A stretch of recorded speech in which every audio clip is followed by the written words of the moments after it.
ఎక్కడ అనుష్ఠాన బలం ఉందో అక్కడ ఆ దివ్య చక్షు ఉంటుంది. ఆ అనుష్ఠాన బలం లేని చోట ఆ దివ్య చక్షు ఎలా ఉంటుంది? ఎలా కనపడతారు? దేవతలు కనపడమంటే కనపడరు. కానీ దేవతలు వస్తారు. దేవతలకు ఒక లక్షణం ఉంటుంది, వాళ్ళు వస్తే కోరిక తీరుస్తారు. వాళ్ళు ఏదో ఒక కోరిక తీర్చకుండా వెళ్ళరు. హోమం జరుగుతుంటే అందుకే యాగశాలకు ప్రదక్షిణం చేస్తారు, దేవతలకు ప్రదక్షిణం అవుతుంది. ఆ హోమ ప్రక్రియ అంత గొప్పది. ఆ హోమం ఎక్కడ జరిగిందో అక్కడ దేవతలు వస్తారు అన్నం తినడానికి. అది పట్టుకెళ్ళడానికి అధికారం ఇంకెవ్వరికీ లేదు. బలిహరణ మంటపం మీద పెడితే బలిభక్తులు తింటాయి, నైవేద్యం పెడితే ఈశ్వరుడు కంటితో చూస్తాడు. హోమం చేస్తే దేవతలు వచ్చి పుచ్చుకుంటారు. ఒక్క హోమ ప్రక్రియలోనే దేవతలు తింటారు. అలా తినేటప్పుడు అగ్ని ఒక్కడే పట్టుకెడతాడు తప్ప పంచభూతములలో ఇంకా ఏదీ కూడా దేవతలకు పట్టుకెళ్ళడానికి సాధనము కాదు. నీటిలో వేస్తే దేవతలు తినరు, పృథివీ మీద వేస్తే తినరు, వాయువులో వేస్తే తినరు, ఆకాశమునందు తినరు, అగ్నిముఖంగా తింటారు. ఆ చేది రాజ్యాన్ని పరిపాలిస్తున్నటువంటి వాడు శిశుపాలుడు. ఈ శిశుపాలుడు శ్రీకృష్ణుడికి బద్ధశత్రువు. కానీ ఆయనకి ఆ పాటికి ఎందుకో పాండవులతో విరోధించాలనేటటువంటి కోరిక పుట్టలేదు. ఆయన ఎంతో సంతోషంగా ఆ వచ్చినటువంటి భీమసేనుడికి ఆ స్వాగతం పలికి అనేకమైనటువంటి ధనరాశులు ఇచ్చి, ధర్మరాజు గారు చేసేటటువంటి రాజసూయ మహాయాగానికి నేను కూడా తరలి వస్తాను అని చెప్పాడు. అతని అతి ప్రతాపుని నిలాత్మజు గణవచ్చి చేది భూపతి శిశుపాలుడెంతయును భక్తిపరుండయి రాజసూయ ఉన్నతి నొరరింపనున్న యమనందనయత్నమిరింగి రత్నశోభిత ధనరాసులిచ్చ కడుప్రీతి సమన్వితుడై ముదంబునన్. పరమ సంతోషంతో ధర్మరాజు గారు రాజసూయ మహాయాగం చేస్తున్నాడన్న విషయాన్ని తెలుసుకున్నటువంటి వాడై అనేకమైనటువంటి ధనరాశులిచ్చి భీమసేనుణ్ణి స్వాగతించి సత్కరించి పంపించాడు. అంటే అప్పటి వరకు శిశుపాలుడికి ధర్మరాజు గారు చేస్తున్నటువంటి రాజసూయ మహాయాగమనందు వ్యతిరేకత ఏమీ లేదు. భీమసేనుడితో యుద్ధం చెయ్యలేదు సరికదా, స్వాగతించాడు. కానీ శ్రీకృష్ణ పరమాత్మకి అగ్రపూజ జరిగితే మాత్రం ఆయన అంగీకరించారు. అక్కడ తిరగబడి శ్రీకృష్ణ పరమాత్మ చేతిలో మరణిస్తాడు. అక్కడ వరకు చాలా సహకరించాడు, తప్పకుండా నేను కూడా యాగానికి వస్తానన్నాడు. సరే, తూర్పు దిక్కున ఉన్నటువంటి రాజులందరినీ జయించినటువంటి వాడై భీమసేనుడు తిరిగి ఇంద్రప్రస్థాన్ని చేరుకున్నాడు. పరమ సంతోషాన్ని పొందాడు ధర్మరాజు. ఉత్తర దిక్కున ఉన్న రాజులు వశమయ్యారు, తూర్పు దిక్కునున్న రాజులు వశమయ్యారు. ఇక దక్షిణ దిక్కు పశ్చిమ దిక్కు మిగిలే. సహదేవుడు దక్షిణ దిక్కుకి వెళ్ళాడు. సుమిత్రుణ్ణి, శూరశేరుణ్ణి, దంతవక్త్రుణ్ణి, యవనుల్ని, గో శృంగగిరి నివాసుల్ని, జంభకుణ్ణి, విందాన బిందుల్ని ఓడించాడు. మాహిష్మతీపురాన్ని పరిపాలించేటటువంటి నీలుడు అనేటటువంటి ఒక మహారాజు మీద యుద్ధానికి వెళ్ళాడు. ఆ నీలుడు అంగీకరించలేదు. ధర్మరాజు గారి యొక్క సార్వభౌమ పదవిని అంగీకరించడానికి తిరస్కరించి భీమసేనుడు ఆయన ఈ సహదేవుడితో యుద్ధానికి వచ్చాడు. సహదేవుడికి ఆయనకి యుద్ధం జరుగుతుండగా ఒక ఆశ్చర్యకరమైన సంఘటన జరిగింది. అగ్నిదేవుడు అకస్మాత్తుగా సహదేవుని యొక్క సైన్యాలన్నిటినీ చుట్టుముట్టి కాల్చడం మొదలుపెట్టాడు. అగ్నిహోత్రుడు నాకు శత్రుస్వరూపంలో నిలబడి ఎందుకు కాల్చేస్తున్నాడు అని ఆలోచించాడు. ఆలోచిస్తే ఒక విషయం ఆయనకి అవగతమైంది. ఆ రాజ్యాన్ని, అక్కడ ఉండేటటువంటి ఆ మాహిష్మతీపురాన్ని ఒకానొకప్పుడు నిషధుడు అనబడేటటువంటి రాజు పరిపాలన చేసేవాడు. ఆ నిషధుడు పరిపాలన చేస్తున్నటువంటి కాలంలో అగ్నిహోత్రుడు బ్రాహ్మణుడు. అగ్నిహోత్రుడు బ్రాహ్మణుడు కాబట్టే ఆగ్నేయ దిక్కున కదూ పొయ్యి పెట్టి అన్నం వండుతాం. అన్నం వండిన తరువాత ఇప్పుడు ఆ ఆచారం తగ్గిపోయిందనుకోండి. పూర్వం ఇంట ఒక్క బ్రాహ్మణుడైనా భోజనం చేస్తే ఆ బ్రాహ్మణోచ్ఛిష్టం తినడం మంచిదని అగ్నిహోత్రుడి కన్నా కూడా చక్కటి బ్రాహ్మణుడు ఎక్కడ దొరుకుతాడని వంటంతా అయిపోయి గిన్నె దింపిన తరువాత పైన ఉన్న 4 మెతుకులు తీసి నీటి చుక్క వేసి ఆ పొయ్యిలో వేసి అగ్నిహోత్రుడికి నమస్కారం చేసి కట్టెలు కిందకి జార్చేసేవాడు. ఆ అన్నాన్ని అగ్నిహోత్రుడు తిన్నాడు. తరువాతనే అగ్నిప్రసాదంగా మనం తిన్నాము. దానివల్ల అనారోగ్యం ఏర్పడకుండా యజమాని, ఇంట్లో ఉన్న వాళ్ళు ఆరోగ్యంతో సంతోషంగా ఉంటారు. పూర్వం అలా చేసేవారు, అందుకే అంత సంతోషంగా ఉండేవారు. మధుమేహ వ్యాధి ఇంత ప్రబలంగా అప్పుడు ఉండేది కాదు అందుకు బహుశా. కాబట్టి సహదేవుని అక్కడ బ్రాహ్మణ స్వరూపంగానే అగ్నిహోత్రుడు వేదాధ్యయనం చేస్తున్నాడు. ఆ వేదాధ్యయనం చేసేటటువంటి రోజుల్లో ఒక విచిత్రమైన స్థితి కలిగింది. మీరు తొందరపడి నిర్ణయాలకు వచ్చేయకండి. మహాభారతం ధర్మ సూక్ష్మ సమన్వయమై ఉంటుంది. ఆయన అక్కడ ఉండగా అగ్నిహోత్రుడు ఒక పరకాంతా సంగమం చేశాడు. ఆ పరకాంతా సంగమం చేస్తే చదువుకుంటున్నటువంటి బ్రాహ్మణుడు పరకాంతా సంగమం చేశాడని తెలుసుకున్నటువంటి రాజు నిషధుడు అగ్నిహోత్రుడిని సభకి పిలిపించి శిక్షించబోయాడు. పొగలు వెలిగక్కుతూ పెద్ద పెద్ద జ్వాలలతో అగ్ని తన స్వరూపాన్ని చూపించాడు. చూపిస్తే ఆయన భయపడ్డాడు నిషధుడు. అమ్మో, వచ్చిన వాడు అగ్నిహోత్రుడు, ఈయన్ని నేను శిక్షించడం ఏమిటి, దిక్పాలకుడు, ఆయన్ని నేను శిక్షించకూడదని వెంటనే ఆయనకి నమస్కారం చేసి క్షమాపణ అభ్యర్థించాడు.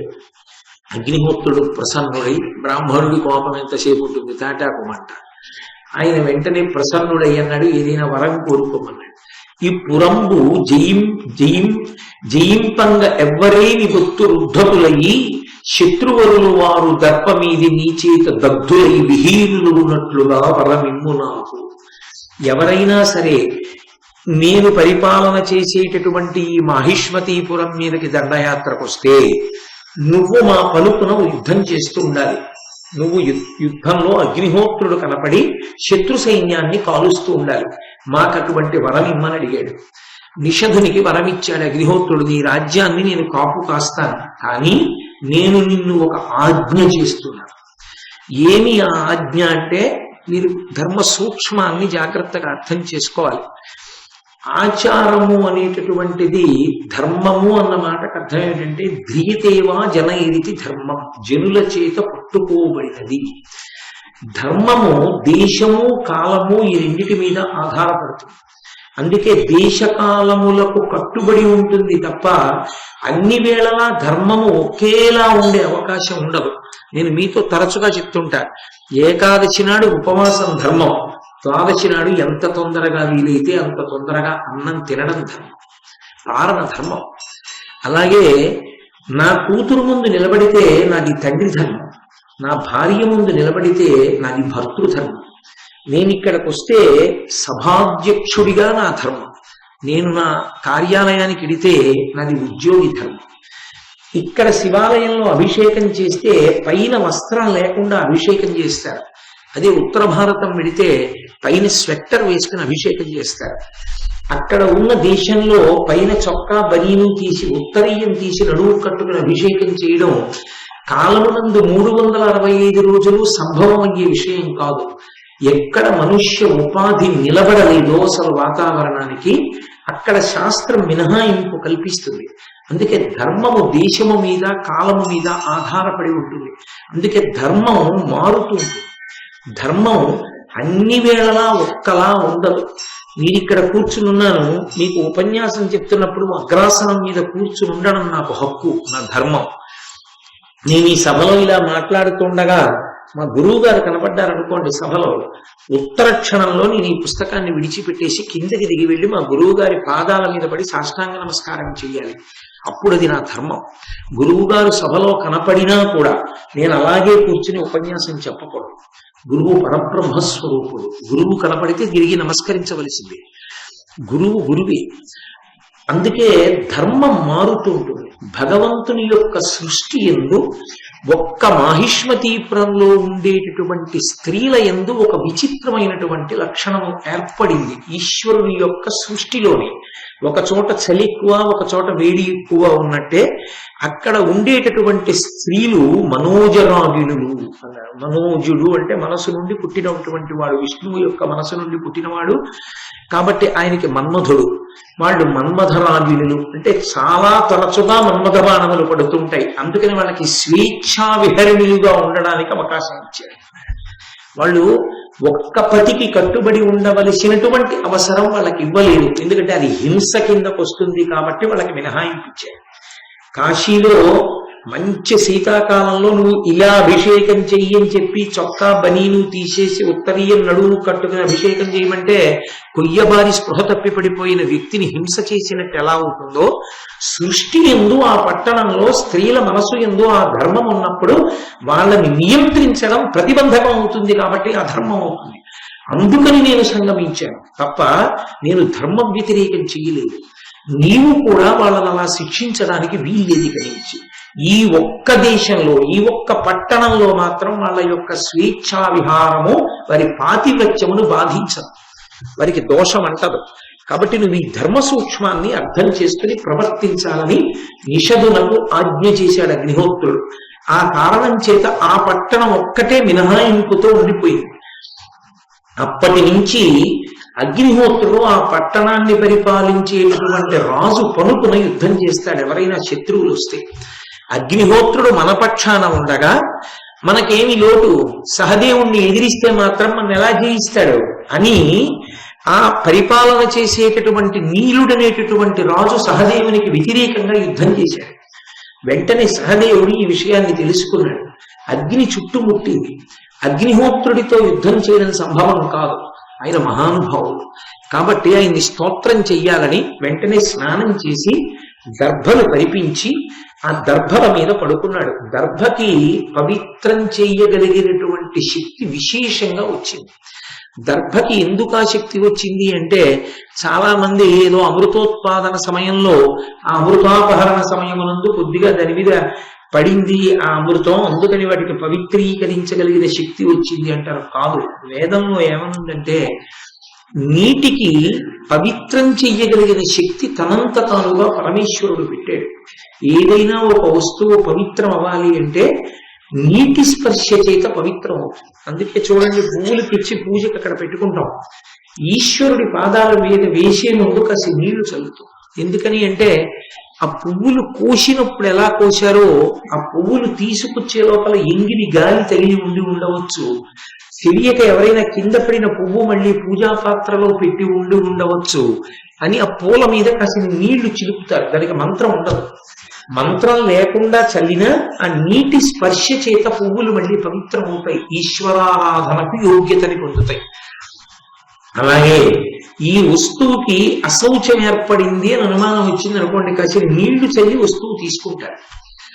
అలాగే మనకి మైల పోవాలి అంటే మైల ఎందుకు ఏర్పడుతుంది అంటే, శరీరమునకు నవరంధ్రములు ఉంటాయి. 2 కళ్ళు, 2 చెవులు, 2 ముక్కులు, 6, నోరు 7, మలద్వారం 8, మూత్రద్వారము 9. ఈ 9 కాక కొన్ని లక్షల స్వేదరంధ్రములు ఉంటాయి. వీటిలోంచి ఎప్పుడు మలం బయటికి విసర్జింపబడుతూనే ఉంటుంది. ఆ మలం విసర్జింపబడేది నిద్రపోయినప్పుడు ఎక్కువగా విసర్జిస్తుంది శరీరం. ఆ నిద్రపోయి లేచినప్పుడు ఆ మలం ఏర్పడుతుంది. కాబట్టి దేవాలయ ప్రవేశం కానీ పూజా మందిర ప్రవేశం కానీ చెయ్యకూడదు. అందుకని స్నానం చేసి వెళ్ళాలి. స్నానం అంటే నీళ్లు పోసుకోవడం. నీటితోటి సంపర్కం ఏర్పడితే శుద్ధి కలుగుతుంది. నీటికి పరమేశ్వరుడు తనంత తానుగా ఆ శక్తిని ఇచ్చాడు. నీట మునిగితే స్నానం చేస్తే మైలపోయింది. ఏదో అశౌచం వస్తుంది, ఎవరో ఇంట్లో పెద్దవాళ్ళు జ్ఞాతులు ఎవరో వెళ్ళిపోతారు, ఏ పెద్ద తండ్రి గారో తాతగారో ఎవరో, మాకు అశౌచం తీరిపోయిందండి వాళ్ళతో అంటారు. అశౌచం తీరిపోయింది అని ఎలా తీరిపోయింది? స్నానంతో తీరిపోతుంది. పుణ్యాహవాచనం చేయించామండి అంటారు. నీటిలోకి మంత్రశక్తి చేత ఆ ఈశ్వరానుగ్రహాన్ని కల్పించి ఆ నీటిని చల్లుతారు. చల్లితే విరిగిపోతుంది అశౌచం అంతా. నీటికి ఆ శక్తి ఉంది. ఒకానొకప్పుడు దేవేంద్రుడు యుద్ధం చేసి తన ప్రతిద్వందిని పడగొట్టాడు. ఆయన నీటిలో పడిపోతున్నాడు. పడిపోతుంటే ఆయన శవం నీటిలో పడుతోందని నీళ్లకి పవిత్రించగలిగినటువంటి శక్తి నీటిని విడిచి ఒక్క క్షణం పైకి లేచినప్పుడు ఆ నీటి పక్కన దర్భలు పెరిగి ఉన్నాయి. దర్భలంటే గడ్డి పరకలు పెద్ద పెద్ద ఉంటాయి. ఆ దర్భలు ఉన్నాయి. ఇవి ఆ శక్తి వెళ్ళి దర్భల్ని ఆశ్రయించి అప్పటి నుంచి ఆ దర్భలకి పవిత్రీకరించగలిగినటువంటి శక్తి వచ్చేసింది. అవి దేన్నైనా పవిత్రంగా ఉంచుతాయి. అందుకని గ్రహణ సమయంలో నిలవ ఉన్న పదార్థాల్లో దర్భ వేస్తారు. పూజా సమయమునందు దర్భాసనం మీద కూర్చోవడం చాలా చాలా ఉత్కృష్టమైనటువంటి విశేషం. దర్భాసనం మీద కూర్చుని పూజ చేసుకుంటే చాలా పవిత్రమైనటువంటి స్థితి కలిగి దాని వలన మనోలయం అవుతుంది. తొందరగా భగవంతుని యందు మనసు నిలబడుతుంది. భోజనం చేసేటప్పుడు మాత్రం దర్భాసనం వాడకూడదు, నిషిద్ధం. సరే, అందుచేత ఆ అగ్నిహోత్రుడు సైన్యాన్ని చుట్టుముట్టిన కారణం చేత సహదేవుడు స్నానం చేసి దర్భలు పరిపించుకుని దాని మీద పడుకున్నాడు. పడుకుని అతి పవిత్రమైనటువంటి దర్భల మీద పడుకుని ఆయన్ని స్తోత్రం చేశాడు. అగ్ని సూక్తములు అంటారు. ఇవి ఖాండవన దహనంలో పక్షులు చేశాయి, మళ్ళీ ఇవి చేశాయి.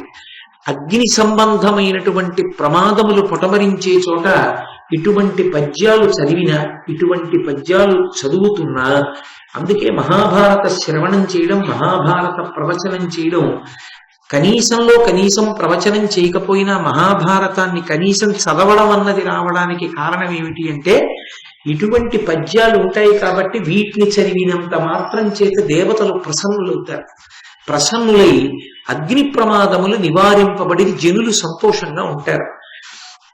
నీతదగ్ధంబులి నిఖిల వేదంబులు వర్తిల్లు లోక పవనములగుచు పావనంబులలోన పావనుండవ నీవ యజ్ఞంబులను నీవ హవ్యవాహ ధర్మనిత్యుండైన ధర్మజుగావించు క్రతువు భవత్ప్రీతికరము కాదే దానికి విఘ్నంబు తలచుట ధర్మవే వరద వైశ్వానర వాయుమిత్ర అనిన అగ్నిదేవుడతనికి సంప్రీతుడయి తదీయ సేనకగ్నిభయము బాచే దాని నెరిగి భక్తుడై నీలుండు కౌరవేంద్రుననుచు తానవచ్చే. ఆ దర్భల మీద పడుకున్నటువంటి ఆ సహదేవుడు అగ్నిహోత్రుణ్ణి అగ్ని సూక్తములతో ప్రార్థన చేశాడు. భట్టారక అయర్ భట్టారక అంటే పూజనీయుడు అని, లలితాపరా భట్టారిక అంటే పూజింపదగిన తల్లి, శృంగార భట్టారక కాళిదాస మహాకవి, క్రోధ భట్టారక దుర్వాసో మహర్షి, నన్నయ్య భట్టు నన్నయ్య భట్టారకుడు పూజింపదగినవాడు. సంస్కృతంలో అంత అద్భుతమైనటువంటి విషయాన్ని తెలుగు భాషకే గౌరవాన్ని తీసుకొచ్చిన మహాపురుషులు వారు. కాబట్టి ఆయన నీతదగ్ధంబులై నిఖిల వేదంబులు వర్తిల్లు లోక పవనములగుచు, ఓ అగ్నిహోత్రుడా, వేదముల యొక్క స్వరూపము, వేదములు ఈ లోకానికంతటికి అనుగ్రహించడము నీ ద్వారానే జరుగుతూ ఉంటుంది. ఆయనకి జాతవేదుడు అని పేరు. అటువంటి నీ ముఖంగా ఆ హవిస్సులన్నీ ఇస్తే దేవతలకు అందుతుంటాయి. స్వధాకారంతో మంత్రం చెప్పి ఇస్తే నీ ముఖంగా పితృదేవతలకు అందుతాయి. అసలు వేదము వలన ప్రయోజనం అన్నది కలగడానికి కారణం నువ్వే. వేదమే నీ స్వరూపమై ఉన్నది. అంతటి మహానుభావుడు నువ్వు. పావనంబులలోన పావనుండవు నీవ. ప్రపంచంలో పవిత్రమైన వస్తువులు అన్న వాటిని లెక్క పెట్టడం మొదలు పెడితే ఎప్పుడూ పవిత్రమైంది ఏదైనా ఉంటే అగ్నిహోత్రం ఒక్కటే. అంత పవిత్రం చెయ్యగలిగినటువంటి నీరు కూడా ఒక్కొక్కచో వృధ నీరు అంటారు, ఉప్ప నీరు అంటారు. కానీ అగ్ని శవాన్ని కాలుస్తున్నా సరే, శవాన్ని కాలుస్తూ పైకి లేచినటువంటి అగ్నిహోత్రం అపవిత్రమేం కాదు. అప్పుడు కూడా అది పవిత్రమే. ఎందుకో తెలుసా? ఎందుకు పవిత్రమో తెలుసా? శవాన్ని కాల్చుతున్న అగ్ని అప్పుడు అది హవిస్సుని తీసుకెడుతోంది. బ్రతికుండగా స్వాహ అంటూ చెరువు అంటారు. ఆ పదార్థాన్ని వేస్తే దేవతలకు ఎలా పట్టుకెడుతుందో, కొడుకు తండ్రి శరీరం పడిపోయిన తరువాత, తండ్రి మరణించిన తరువాత తండ్రి శరీరాన్ని పట్టుకెళ్ళి అగ్నిహోత్రుణ్ణి ప్రార్థన చేస్తాడు చితి మీద పెట్టే ముందు. మా నాన్నగారు బ్రతికున్నంత కాలము నిన్ను ఆరాధించారు, మా నాన్నగారు ఆఖరి ఊపిరి వరకు నిన్ను గౌరవించారు, నిన్ను ప్రార్థన చేశారు. మా నాన్నగారు శరీరం విడిచిపెట్టేశారు.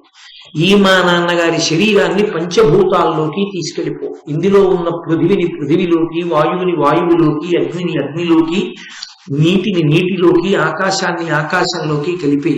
అలా కలిపేటప్పుడు మా నాన్నగారి శరీరాన్ని కాల్చక, ఉడికించక, అప్పుడప్పుడు కాల్చక బాధ పెట్టకు సుమా.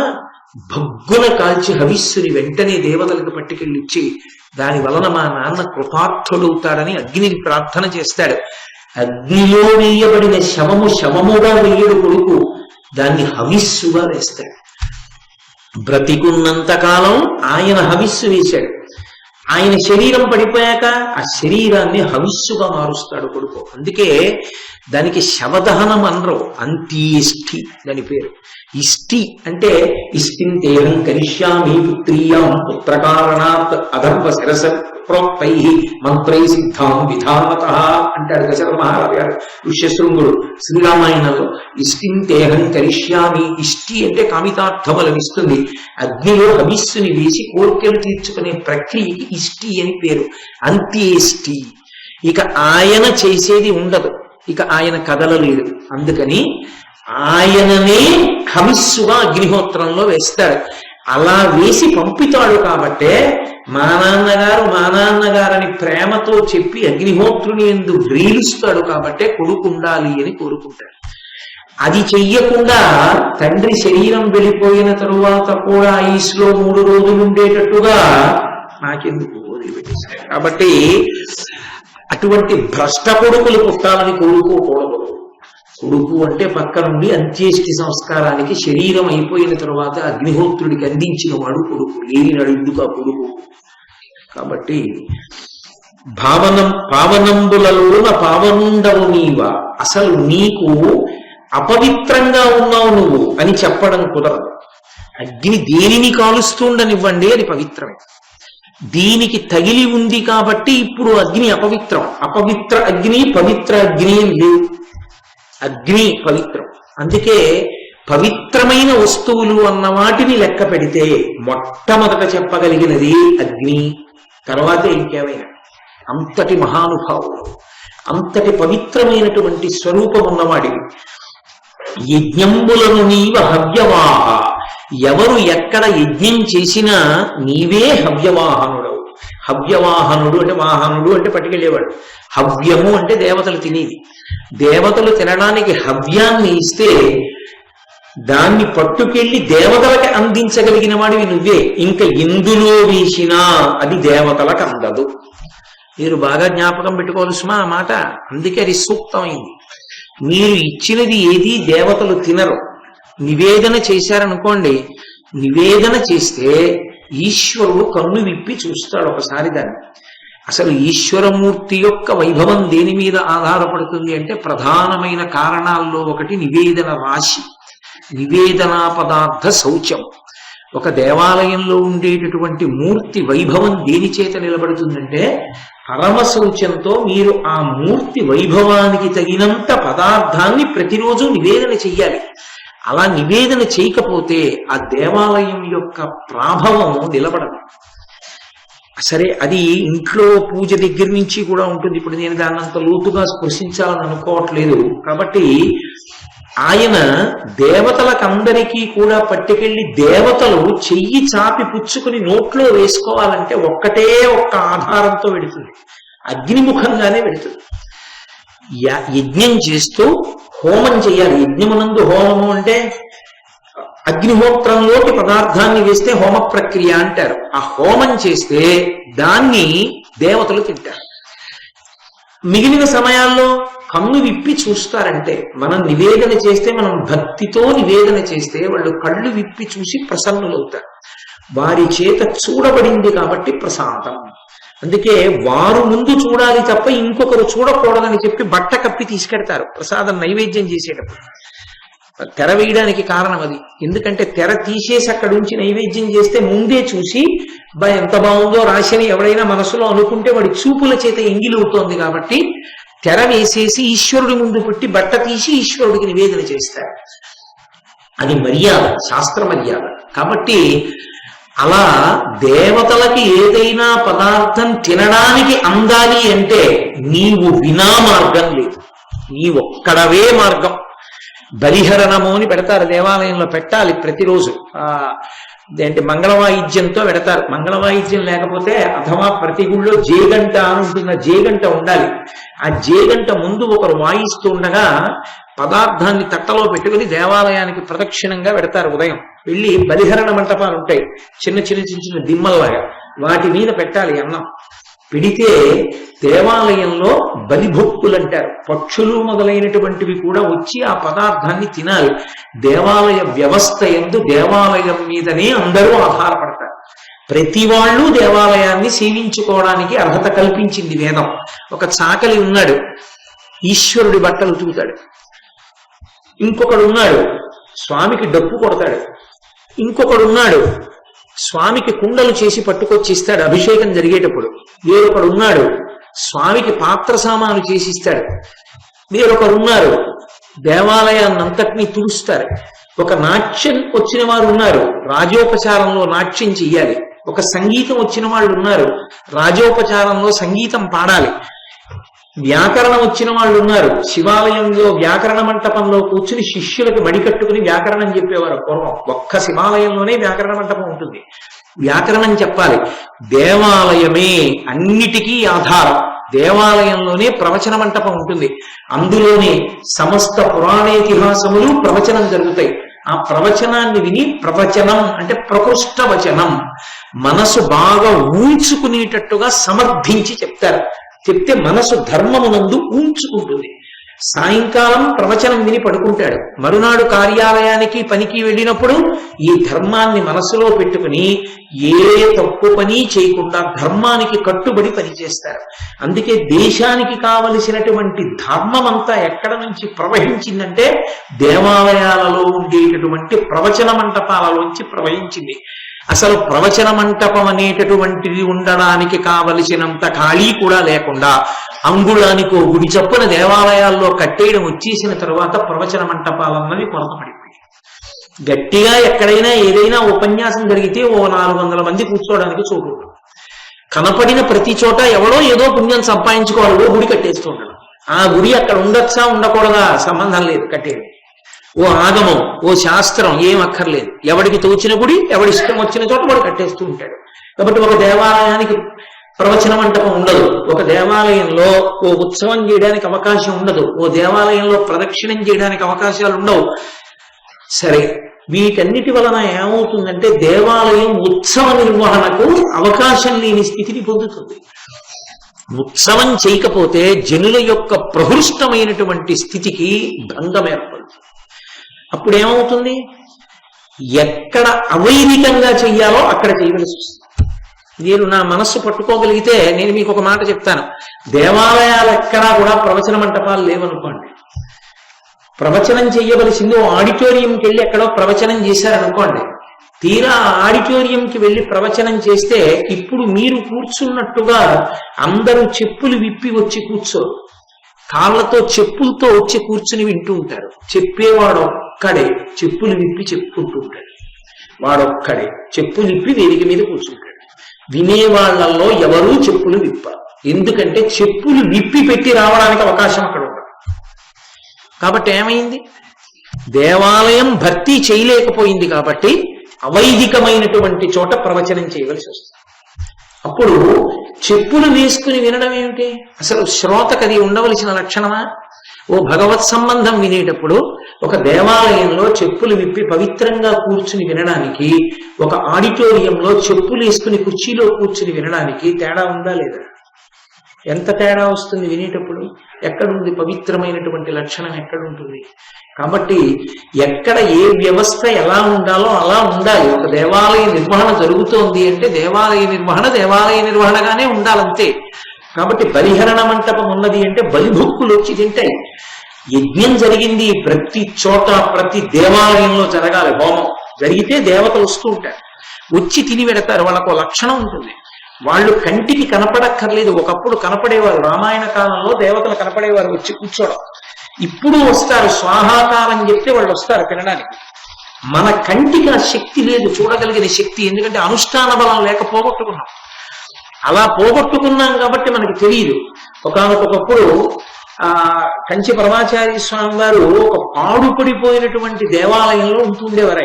ఆయన పాదయాత్రగా వెళ్ళిపోతూ పాడుపడిపోయిన గుళ్ళల్లో ఉంటుండేవారు. ఆయన ఒక పాడుపడిపోయిన దేవాలయంలో ఉన్నారు. నాకు అత్యంత ఆత్మీయులు, చాలా మహానుభావులు. ఆ శ్రీశైలంలో కంచికామ కోటిపీఠ నిర్వాహకులు సముద్రాల కృష్ణమూర్తి గారని, వారు ఆయన్ని దర్శనం చేయడానికి వెళ్ళేటప్పటికీ అంతకు ముందే ఒక ఆశ్చర్యకరమైన సంఘటన జరిగింది. నిశ్శబ్దంగా కూర్చున్నటువంటి స్వామివారు అకస్మాత్తుగా లేచి నిలబడి దండ విన్యాసం అంటారు. దండి సన్యాసి అంటే సత్యదండాన్ని చేతితో పట్టుకున్న వాళ్ళు ఆ దండ సహితంగా నమస్కారం చేస్తారు పెద్దలు కనపడితే. పరమాచార్య ఎవరికీ చేసేవారు కాదు. ఎందుకు చేసేవారు కాదంటే అహంకారం కాదు. అందరూ దండం చేతిలో ఉన్న సన్యాసికి చెయ్యాలి. దండం చేతిలో ఉన్న సన్యాసి ఎవరికి చెయ్యాలి అంటే ఎక్కువ చాతుర్మాస్యాలు చేసిన వాడికి ఈయన చెయ్యాలి. పరమాచార్య 13వ ఏట సన్యసించారు, 100 సంవత్సరములు జీవించారు అంటే వారు 87 చాతుర్మాస్యములు చేశారు. వారితో సమానంగా చాతుర్మాస్యములు చేసిన సన్యాసి లేరు ఆ రోజుల్లో. అందుకని ఆయన నమస్కరించవలసిన వాడు లేడు. అకస్మాత్తుగా ఆయన లేచి నిలబడి దండ విన్యాసం చేసి నేల మీద పెట్టి నమస్కారం చేశారు. ఎవరికి తెలియలేదు ఎవరికి చేశారు, ఎవరు లేరుగా, ఎందుకు చేస్తున్నారు ఇక్కడ అనుకున్నారు. తర్వాత అడిగారు ఎవరికి చేశారు. సాధారణంగా ఆయన చెప్పేవారు కాదు. స్వామి హనుమ వచ్చారు అన్నారు. ఆయనకి కనపడ్డారు, ఆయన దర్శనం చేసేవారు, ఆయనకి తెలిసేది. ఆయన యొక్క అనుష్ఠాన శక్తి, ఆయన ధర్మం అటువంటిది. వారిని మహారాష్ట్రలో పల్లకీలో తీసుకెళ్తున్నారు. ఆ పల్లకీ మోసేటప్పుడు కూడా తల్లి కామాక్షి అంటూ మొయ్యాలి. ఆ పల్లకీ వెళ్ళిపోతుంటే 2 పక్కల తలుపులు వేసేశారు. ఆయన అకస్మాత్తుగా తలుపు తీసి బోయిని పిలిచి పల్లకీ ఆపేయమన్నారు. ఆపారు. వారి కిందకి దిగిపోయి పల్లకీ పట్టుకు రండి, బహుశः ఈ వీధి మనం దాటిపోయే వరకు నేను పల్లకీ ఎక్కను. ఈ వీధిలో ఎక్కడో ఎవరో ఒక మహాత్ముడి జననం జరిగింది అని నడుస్తున్నారు. ఏమిటి అకస్మాత్తుగా ఇలా దిగిపోయారని ఆయన చుట్టూ ఉన్న అంతేవాసుల్లో కొంతమంది ఒక్కొక్క ఇంట్లో అడుగుతూ వెళుతున్నారు, ఇక్కడ ఎవరు పుట్టారు. ఒక ఇంట ఛత్రపతి శివాజీ పుట్టిన ఇల్లు. ఆ ప్రాంతం మీదుగా పరమాచార్య ఇప్పుడు వెళ్ళలా. ఎలా తెలిసింది ఆయనకి? అది వారి అనుష్ఠాన బలం. ఎక్కడ అనుష్ఠాన బలం ఉందో అక్కడ ఆ దివ్య చక్షు ఉంటుంది. ఆ అనుష్ఠాన బలం లేని చోట ఆ దివ్య చక్షు ఎలా ఉంటుంది? ఎలా కనపడతారు? దేవతలు కనపడమంటే కనపడరు. కానీ దేవతలు వస్తారు.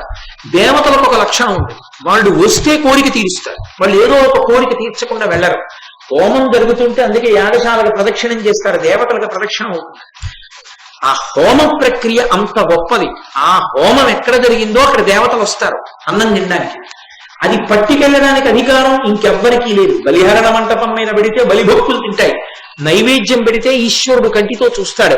హోమం చేస్తే దేవతలు వచ్చి పుచ్చుకుంటారు. ఒక్క హోమ ప్రక్రియలోనే దేవతలు తింటారు. అలా తినేటప్పుడు అగ్ని ఒక్కడే పట్టుకెడతాడు తప్ప పంచభూతములలో ఇంకా ఏదీ కూడా దేవతలకు పట్టుకెళ్ళడానికి సాధనము కాదు. నీటిలో వేస్తే దేవతలు తినరు, పృథివీ మీద వేస్తే తినరు, వాయువులో వేస్తే తినరు, ఆకాశమునందు తినరు, అగ్నిముఖంగా తింటారు. కాబట్టి యజ్ఞంబులను నీవ హవ్యవాహ, యజ్ఞముల యందు నువ్వే హవ్యవాహనుడివి. ధర్మనిత్యుండైన ధర్మజు కావించు క్రతువు భవత్ ప్రీతికరము కాదే. నేను ఎందుకు వచ్చాను? నాకు ఈ నీలుడితో యుద్ధం చేసి ఓడించడం నా కోరిక కాదు. ధర్మరాజు గారు రాజసూయం చేస్తున్నాడు, మీరు ధనరాశులు చెల్లించండి అన్నారు. కానీ ఆయన తిరస్కరించి యుద్ధానికి వచ్చాడు. ధర్మరాజు గారు చేస్తున్నటువంటి రాజసూయ మహాయాగమునందు ఎన్నో హవిస్సులు ఇవ్వబడతాయి, ఎందరో దేవతలకు ఆహారము సమకూర్పబడుతుంది. అంత పెద్ద క్రతువు జరుగుతుంటే హవ్యవాహనుడమైనటువంటి నువ్వు ప్రీతి పొందవద్దా? నువ్వు సహకరించవద్దా? నువ్వే ఈ సైన్యాన్ని కాల్చేస్తే వేదాన్ని నిలబెట్టేదెవరు? అగ్నికార్యాన్ని నిలబెట్టేదెవరు? యజ్ఞయాగాదులను రక్షించేదెవరు? రక్షించవలసిన నువ్వు సైన్యాన్ని భక్షించేస్తావా? కాబట్టి ధర్మనిత్యుండైన ధర్మజు భావించు క్రతువు భవత్ ప్రీతికరము కాదే. దానికి విఘ్నంబు తలచుట ధర్మమే. వరద, వైశ్వానర, వాయుమిత్ర, ఓ వరదుడా వరములిచ్చేవాడా, వైశ్వానరుడా, వాయుమిత్ర, వాయువునకు మిత్రుడైనటువంటి వాడా, అంటే మా అన్నయ్య అయినటువంటి భీమసేనుడి తండ్రి గారికి స్నేహితుడు కనుక నాకు కూడా మా తండ్రి గారి యొక్క స్నేహితుడితో సమానమైన వాడా, కాబట్టి నువ్వు ఇటువంటి పని చెయ్యొచ్చా అనినా అగ్నిదేవుడు తనకి సంప్రీతుడయి వెంటనే అగ్ని సంతోషించాడు. అందుకే సూక్త పఠనము చేత సంతోషిస్తారు దేవతలు, వారి సమగ్ర స్వరూపావిష్కారము జరుగుతుంది కాబట్టి.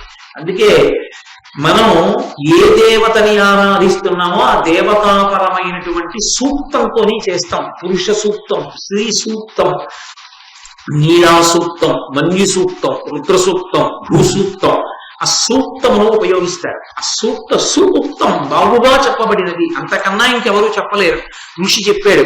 కాబట్టి ఆ సూక్తమును పఠిస్తే దేవతలు ఎంతో ప్రసన్నులవుతారు. కాబట్టి అటువంటి వాడివి నా సైన్యానికి అగ్ని భయాన్ని తగ్గించమని అడిగారు. వెంటనే అగ్నిహోత్రుడు చల్లపడి సంప్రీతుడై వెనక్కి వెళ్ళిపోయాడు. నీలుడు చూశాడు, అబ్బో అగ్నిహోత్రుడే ప్రసన్నుడైన నాడు ఈయనతో యుద్ధం చేయడం నాకు సాధ్యం అవుతుందా? సాధ్యం అవదని గబగబా వచ్చి సహదేవుణ్ణి అత్యంత ప్రీతితో ఆహ్వానించి ఆదరించి అనేకమైనటువంటి మణిమాన్యాలనిచ్చి పంపించాడు. సహదేవుడు అలా బయలుదేరి తర్వాత దక్షిణ దిక్కున ఉన్నటువంటి సౌరాష్ట్ర, రుక్మి, భీష్మక, శోత్పాలక, దండక, నిషాద, పురుషాద, ఏకపాద, కాలముఖ, కర్ణ ప్రావరణలు, రామశైల, కోలశైల, తామ్రదీప, పాండ్య, కేరళ, కళింగ, ద్రవిడ, యవన, కరహాటక రాజుల్ని ఓడించి చిట్ట చివర సముద్ర తీరం దగ్గరికి వెళ్ళి ఆ సముద్రంలో ఉంది కాంచనలంక. కాంచనలంకాధిపతి అయినటువంటి విభీషణుని ఉద్దేశించి ప్రకటించాడు. ధర్మరాజు గారు రాజసూయం చేస్తున్నాడు, నువ్వు కూడా రత్నరాసులు ఇవ్వలసింది. చిరంజీవి కనుక ఆ లంకాపట్టణ పరిపాలితుడైనటువంటి విభీషణుడు కూడా సహదేవుడికి అనేకమైనటువంటి కానుకలు పంపించాడు. ఈ కానుకలన్నిటితోటి కలిసి సహదేవుడు దక్షిణ దిక్కునంతటినీ జయించినటువంటి వాడై సంతోషంగా తిరిగి వచ్చేశాడు. ఆ తర్వాత నకులుడు పశ్చిమ దిక్కుకు బయలుదేరాడు.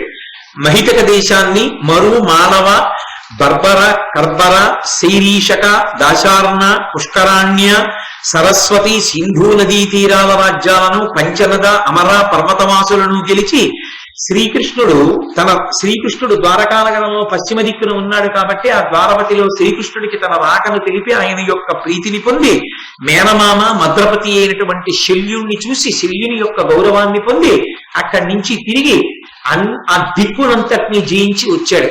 అక్కడతో ఉత్తర దిక్కుకు వెళ్ళినటువంటి అర్జునుడు, తూర్పు దిక్కుకు వెళ్ళినటువంటి భీమసేనుడు, దక్షిణ దిక్కుకు వెళ్ళిన సహదేవుడు, పశ్చిమ దిక్కుకు వెళ్ళినటువంటి నకులుడు, 4 దిక్కుల ఉన్నటువంటి సమస్త సామ్రాజ్యములను గెలిచి ఈ భూమండలానికి అంతటికీ కూడా సార్వభౌముడు ధర్మరాజే అన్న స్థితిని కల్పించి వచ్చారు. ఇప్పుడు తాను ఇన్ని రాజ్యములను గెలిచాడు కనుక పరమ సంతోషంగా ఆ రాజసూయ మహాయాగం చెయ్యడానికి ఆయన ఎంతో సంతోషంగా ప్రారంభం చేసి శ్రీకృష్ణ పరమాత్మకి కబురు చేశారు. రాజసూయ మహాయాగం ప్రారంభమవుతోంది, మీరు ఇచ్చేయవలసింది. శ్రీకృష్ణుడు వచ్చాడు, కూర్చోపెట్టాడు. ఆయన్ని కూర్చోపెట్టి పూజ చేసి, నీ యొక్క అండదండల వలన ఈ సమస్త రాజ్యములను గెలిచాను తప్ప నీవు పక్కన లేకపోతే, నీ అండ లేకపోతే ఇవాళ ఈ భూమండలం మీద ఉన్నటువంటి రాజులందరినీ గెలవడం మాకు సాధ్యమా కృష్ణ? ఇది భగవద్భక్తి అన్న మాటకు అర్థం. సాధారణంగా భక్తి ఉన్నది, భక్తి లేదు. మీరు నన్ను క్షమించగలిగితే ఒక్క మాట చెప్తా. 2 కారణముల చేత తెలిసిపోతుంది.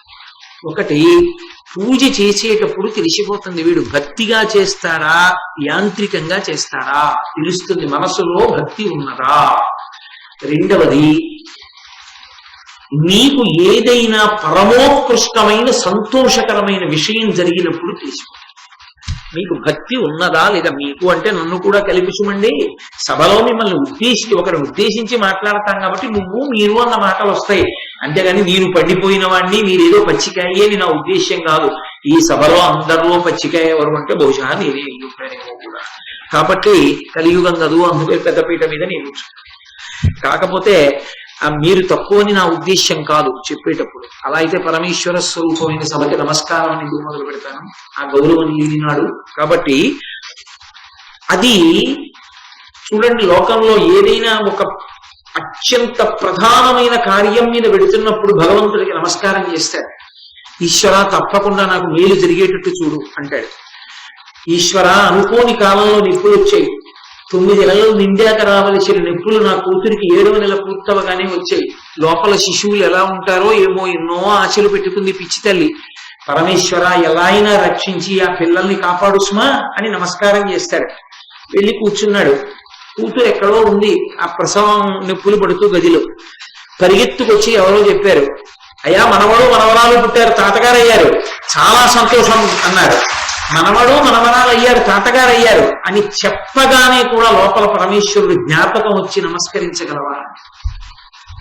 ఈశ్వర నన్ను కరుణించారు, ఏ వార్త వినాలో అని బెంగపెట్టుకున్నాను.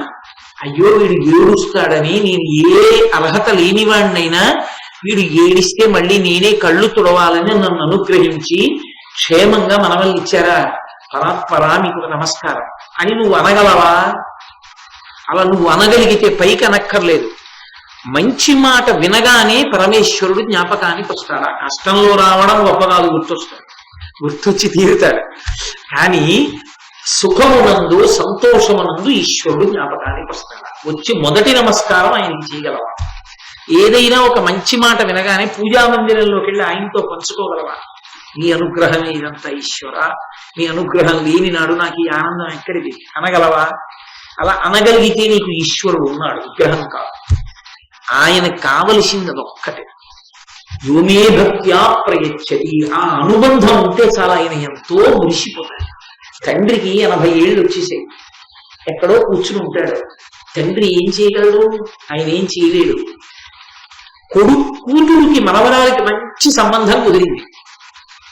పరుగు పరుగున వెళ్ళి నాన్నగారండి 2 కాళ్ళ మీద పడిపోయి నాన్నగారికి నమస్కారం పెట్టి, నాన్నగారు మీరు చేసిన పూజలండి, మీ భక్తి అండి, మీ మనవరాలను అనుగ్రహించి మంచి సంబంధం కుదిరింది, ఇప్పుడే ఫోన్ చేసి చెప్పారు, మొట్టమొదట మీకే చెప్దామని వచ్చాను నాన్నగారు, మీ ఆశీర్వచనం లేనినాడు మన వంశంలో ఇవన్నీ ఎలా దొరుకుతాయి అని తండ్రి కాళ్ళు పట్టుకు నమస్కరించాడు. ఏమి ఇవ్వాలి తండ్రికి?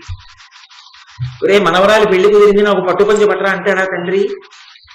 ఏమి కొడుకురా, ఎంత పరిగెత్తుకొచ్చి ముందు నాకు చెప్పాడు రా చాలంటే. అందరికీ చెప్తుంటే పెద్ద ఆయనకి వినపడి, ఏమిట్రా అందరూ సంతోషంగా చెప్పుకున్నారు, ఏమైంది చెప్తాను నేను ఉండండి మీరు అలాగా కాసేపు అన్నారు అనుకోండి, ఎవరో చెప్తారు మీ మనవరాలు పెళ్లి కుదిరిందండి తాతగారు, పాపం సంతోషిస్తాడు. కానీ మనసు ఎంత కలుపుకోమంటుంది. భగవద్భక్తి కూడా అంతే, భక్తి అనుబంధం అంతే. భక్తి అంటే అదేదో పెద్ద సిద్ధాంతం అనుకోకండి, భక్తి అంటే అనుబంధం, ఈశ్వరుడితో ఉన్న అనుబంధం. నీవు ఏదైనా ఈశ్వరుడితో మాట్లాడి చెప్పగలవా? సంతోషమునందు దుఃఖమునందు కూడా. అది చిట్ట చివరికి ఏ స్థాయిలో ఉండాలంటే తలుపు సందులో వేలుపడినప్పుడు కూడా ఈశ్వర అనగలవా? అలా అనడం అలవాటు అయిపోతే ప్రాణోత్క్రమణమునందు కూడా అదే వస్తుంది కదా. సాధనమున పనులు సమకూరు ధరలోన, అది ధర్మరాజు గారి భక్తి. అందుకు భారతం చదువుతాం. ఈ 4 దిక్కుల ఉన్న రాజ్యాలు గెలిచాడు. గెలిచి ఇప్పుడు మనకంతా సుఖరం అయిపోయింది కృష్ణ, ఇంకేం ఎదురులేదు, మొదలు పెడేస్తున్నాను అని కూడా అనొచ్చు. అలా అనలేదు. తీసుకొచ్చి కూర్చోపెట్టి ఆయనకి నమస్కారం చేసి చేతులు కట్టుకు నిలబడి, కృష్ణ నీ అనుగ్రహం లేని నాడు ఇది సాధ్యమా అని అడిగాడు. అది భక్తి అన్న మాటకు అర్థం. ఎంత పూజా పదార్థాన్ని మీరు వినియోగించారన్నది కాదు, మీ మనసు ఎంత ప్రహృష్టమై ఉన్నదన్నది ప్రధానం. అందుకే నేను మీతో మనవి చేసే ఆ పూజలో తెలిసిపోతుంది. శుద్ధ ఆచమనీయం సమర్పయామి అంటాడు. ఎన్ని మాటలు విడిచిపెడతాడు నీళ్లు? ఒక్క మాటకు వస్తాడు. నిజంగా నువ్వు ఆచమనీయం ఆయనకి ఇచ్చింది నిజమైతే, నువ్వు ఆచమనీయం తీసుకున్నప్పుడు 3 మాటలు పుచ్చుకున్నావా? ఈశ్వరుడు పుచ్చుకోడా? ఆయనకి 3 మాటలు ఇవ్వాలిగా. 3 మాటలు ఇచ్చేటప్పుడు ఇలా ఇలా ఇలా అంటే నువ్వు తీసుకోగలవా? ఒకసారి గుటక వేసి కంఠాన్ని దాటితే తప్ప ఆచమనంలో మళ్ళీ పుచ్చుకోకూడదు. మరి నీకు ఇలా చేతిలో పోసుకుని ఇక్కడ పెట్టుకుని చప్పుడు లేకుండా గుటక వేయడానికి కొంత సమయం పడితే, ఈశ్వరుడికి కూడా పుచ్చుకోవడానికి కొంత సమయం పడుతుందా?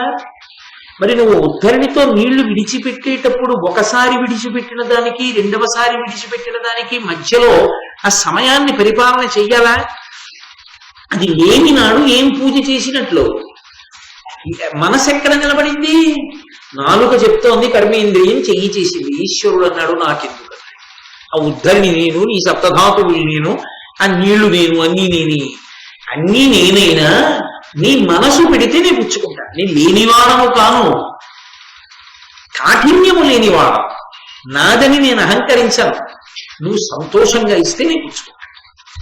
అది అనుబంధం అన్న మాటకు అర్థం. అందుకే పూజ అనగా అనుబంధ సంస్మరణము. ఆ ప్రేమతో చేసేది పూజ తప్ప ఆ ప్రేమ లేకుండా చేసేది యాంత్రికము. అదొక తొంత అంటారు. తొంత అంటే మనసు అక్కడ ఉండదు, చెయ్యాలి కాబట్టి చేస్తూ ఉంటారు.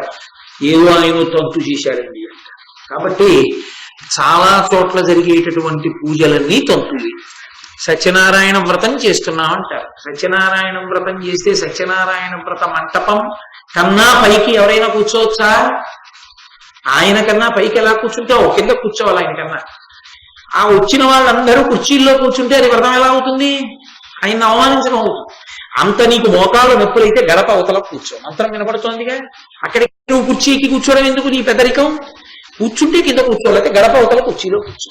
తగుదునమ్మ అని నవగ్రహ మంటపం, అష్టదిక్పాలకులు, సత్యనారాయణ స్వామి ఇంతమందిని పిలిస్తే వీడు ఒక్కడు కుర్చీ.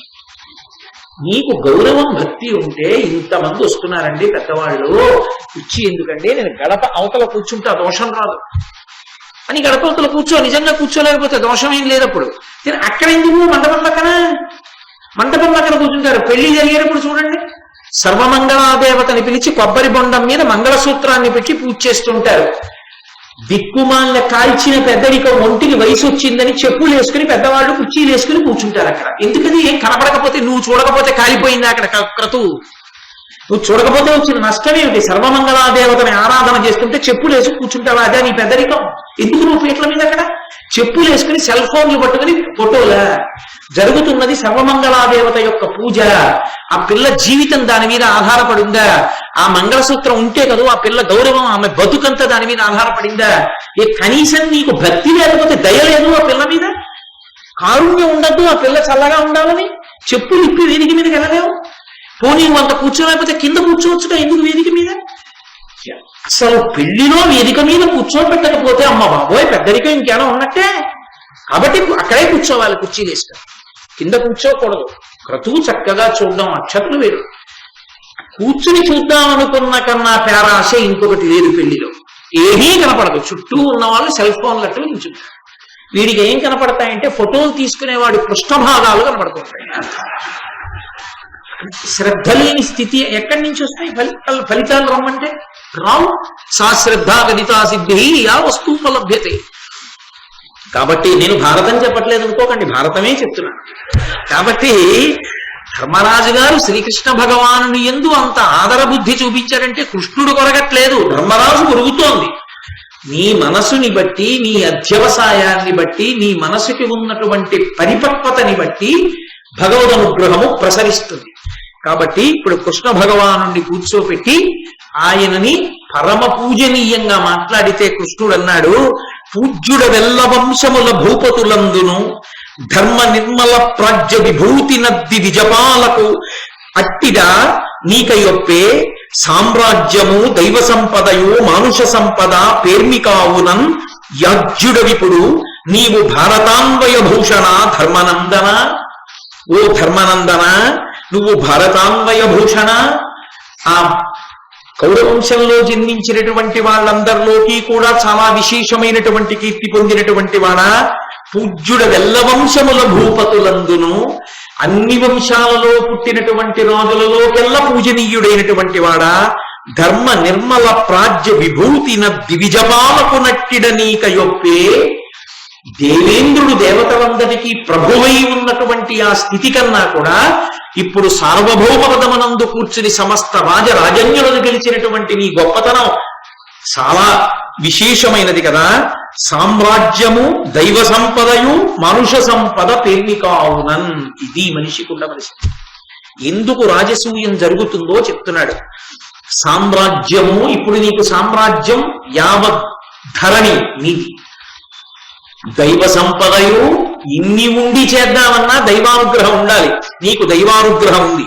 మానుష సంపద, కావలసినంత మనుష్య సంపద నీకుంది. పేర్మికావునన్, విక్కుటంగా ఉన్నాయి. కాబట్టి యాజ్యుడవిపుడు, ఇప్పుడు నువ్వు యజ్ఞం చేయడానికి అర్హత పొంది ఉన్నవాడు. ఒక యజ్ఞాన్ని సంకల్పం చేసినప్పుడు ఈ పద్యాన్ని తప్పకుండా జ్ఞాపకం పెట్టుకోవాలి. యజ్ఞశాల వేసేసాం, కావలసిన సంభారాలన్నీ తీసుకొచ్చేసాం, మేమిప్పుడు యజ్ఞం చేసేస్తున్నాం అనేటటువంటి అతిశయం కాదు. మూడవది ప్రధానం, దైవ సంపద. ఆ యాగం చక్కగా జరగాలి అంటే ఉండవలసినది దైవానుగ్రహం. దైవానుగ్రహాన్ని పొందడానికి ఒకే ఒక్క మార్గం, ఇలా వినయంతో తల ఉంచి చిత్తశుద్ధితో పరమేశ్వరుడికి నమస్కారం చెయ్యడం. ఆ మూడు ఉన్న చోట యాగం జరుగుతుంది. యాగం ఎక్కడ జరిగిందో అక్కడ యాగ నిర్వాహకులకే కాదు సమస్త జనావళికి లాభం చేకూరుతుంది. దేవతలందరూ వచ్చి వెడతారు కాబట్టి ఆ ఊరు చల్లగా ఉంటుంది. ఎంతమంది ప్రదక్షిణం చేశారో అంతమందికి అదృష్టం పడుతుంది. కాబట్టి ఇప్పుడు నువ్వు చక్కగా ఈ యాగాన్ని నిర్వర్తించు అన్నాడు కృష్ణ పరమాత్మ. ధర్మరాజు గారు అన్నాడు, పంపందకు తగదని శంకింపక నీకిష్టమైన కృత్యముల నియోగింపము నన్ను భవద్గుణ సంపత్ ప్రమణుల సమస్త జనుల జనీష. జనీష నువ్వయా జనులకందరకు ఈశ్వరుడివి. ఓ కృష్ణ, నేను ఈ యాగం ప్రారంభం చేసే ముందు ఒక్క ప్రార్థన చేస్తున్నాను. పంపందవు తగదని శంకింపక. ధర్మరాజు గారిని పిలిచి ఈ పని ఇలా చెయ్యి అలా చెయ్యొద్దు అని చెప్తే బాగుంటుందా అని అనుకోకు సుమా. నేను చెయ్యకూడని పని చెయ్యొద్దని ఎలా చెప్తావో, నీ చెయ్యవలసిన పని చెయ్యనప్పుడు అది చెయ్యి అని చెప్పడంలో కూడా ఉపేక్షించకు సుమా. అది పైకి చూసే వాళ్ళందరికీ అలాంటి పని చెప్పచ్చండి ఆయనకి, ఏంటంటే అలాంటి పని చెప్తున్నారు అని వాళ్ళు అనుకుంటారేమో. కృష్ణ, నేను అనుకోనని మాత్రం నువ్వు గుర్తుపెట్టు. ఓ, నాకు కావలసింది ఏమిటో తెలుసా? నువ్వు చెప్పిన పని చేయడం. నువ్వు చెప్పిన పని ఏది అన్నదాన్ని నేను విచారణ చెయ్యను కృష్ణ. ఇది పెద్దల ఎడల ఉండవలసిన గౌరవం. ఇంట్లో ఏదో ఒక మంగళకార్యం చేస్తున్నారు, ఒకరికి పెద్దరికం ఇచ్చారు, వారితో చెప్పవలసిన మాట, అయ్యా నేను ఈ కార్యం చేసేటప్పుడు నాకు ఈ పని చెప్పచ్చా చెయ్యకూడదా అని ఆలోచించకండి సుమా. నేను ఏ పని చెయ్యాలో మీరు స్వతంత్రులే చెప్పండి. మీరు చెప్పినది చెయ్యడమే నాకు అభ్యున్నతి తప్ప అది నేను చెయ్యొచ్చా చేయకూడదా అని నేను ఆలోచించను. ఓ కృష్ణ, ఓ ధర్మరాజా, వెళ్ళ పాదుకలు తీసుకొచ్చి ఇలా పెట్టు అనండి, తెచ్చి పెట్టేస్తానంతే. అంతేగాని అదేడు ధర్మరాజు నా పాదుకలు తెమ్మన్నావా అని ఆలోచించకుండా సుమా.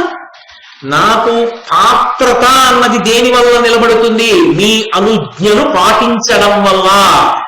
ఈయన చెప్పిన మాట నేను చేయడం ఏమిటి, ఆయన నాకు అలా చెప్పేడేమిటి అన్ననాడు నా పాత్రత పోయిందంటే, నా వినయం పోయిందని గుర్తు ఏమిటంటే ఆయన నాకు ఈ పని చెప్పడం ఏమిటి అన్ననాడు పోయింది.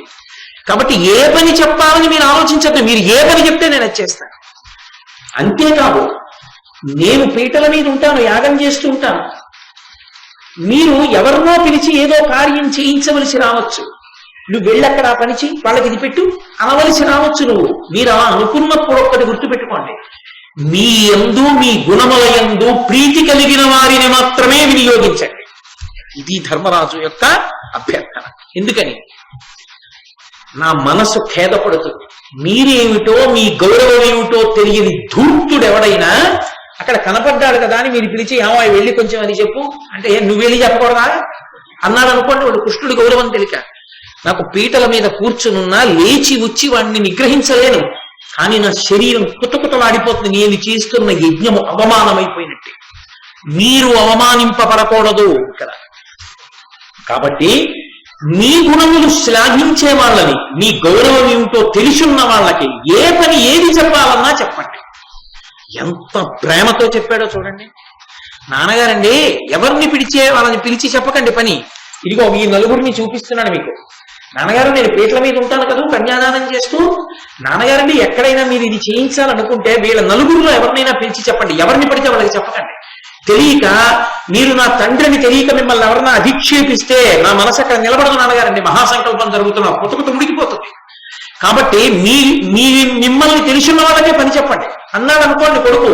తండ్రికి అంతకన్నా అదేంటి పూజ ఉందా ఇంకా అంటే తండ్రి మీద ఎంత ప్రేమ ఉందని గుర్తు. అదే కావాలి కృష్ణుడికి.